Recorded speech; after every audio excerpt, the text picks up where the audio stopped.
Now we're going to work with solving two or more triangles. So sometimes when you're working on a problem, you actually have to take it and you have to split it into a couple of right triangles or maybe more, and then use the side that you figure out from one to help figure out the other, etc. So here we are in example 1. We have from a top of a 200-meter tall office building, the angle of elevation to the top of another building is 40 degrees. So this building here, building 1, is 200 meters tall. So this is 200 meters here. And the angle of elevation from the top to the top of another building is 40 degrees. Now you might remember angle of elevation always from the horizontal. So this right here is 40 degrees. The angle of depression to the bottom of the other building is 25 degrees. So this here is 25 degrees. Okay, and we want to know how tall this building is. Well, we've got these two different triangles here, but we have one triangle, but it's not a right triangle. So we don't have right now the capabilities of solving that, but we can solve two separate triangles. So we can solve this side, or sorry, we can solve this side of this triangle, and then we can solve this side of this triangle and then add them together. So let's see what we've got here. Here's our right angle. So in this triangle, this is the hypotenuse, 40 degrees. We want to solve for the opposite, but I don't have any sides here at all, so that's going to be a bit of a problem. So how about this triangle with 25 degrees? Well, I actually already know this side over here. So this is 200 meters from here to here, right? Because it's the same as building 1. So this is 200 meters. So I'm like, well, I know this side already, but I don't know either of these. I don't even know how far it is in between the buildings.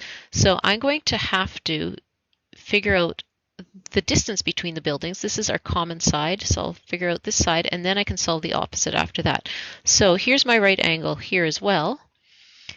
So this is my hypotenuse. I'm not solving for that, but let's see what I've got. 25 degrees is here, so this is the adjacent. In fact, it's the adjacent for both triangles, and this is my opposite here. So opposite and adjacent, that's tangent. So I know that the tan of theta is SOHCAHTOA, opposite over adjacent.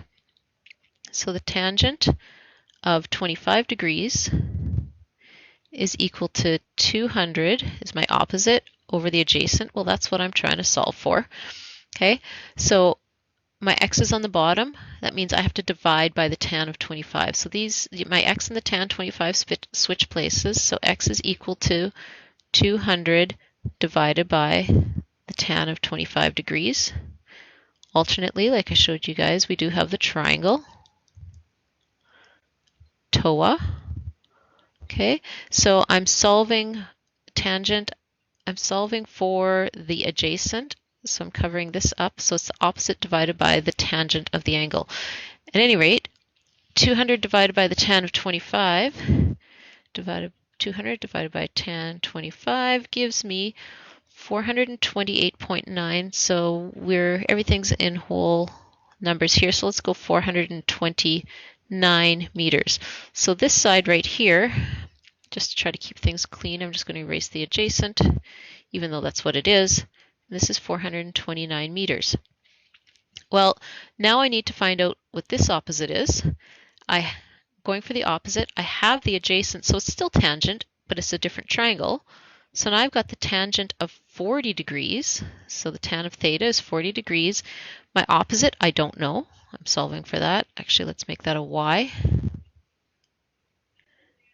I probably shouldn't have used x here, seeing as there's an x there, but whatever. My adjacent side is 429. Okay, now my y is on top. I say y divided by 429 gives me the tan of 40. So that means my y is equal to 429 times the tan of 40. I'm dividing by it, so I do the opposite, multiply both sides by 429.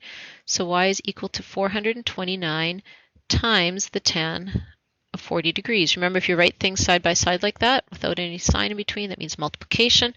So 429 times the tan of 40 degrees gives me 359.9. So again, I'm going to go to the nearest whole number. So 360 meters. So now I know that this right here, instead of being the opposite, we can write that this is 360 meters.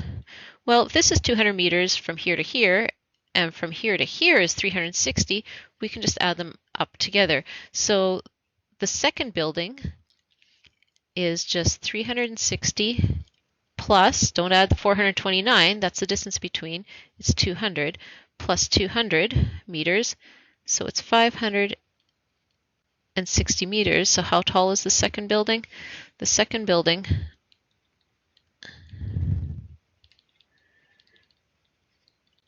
is 560 meters tall.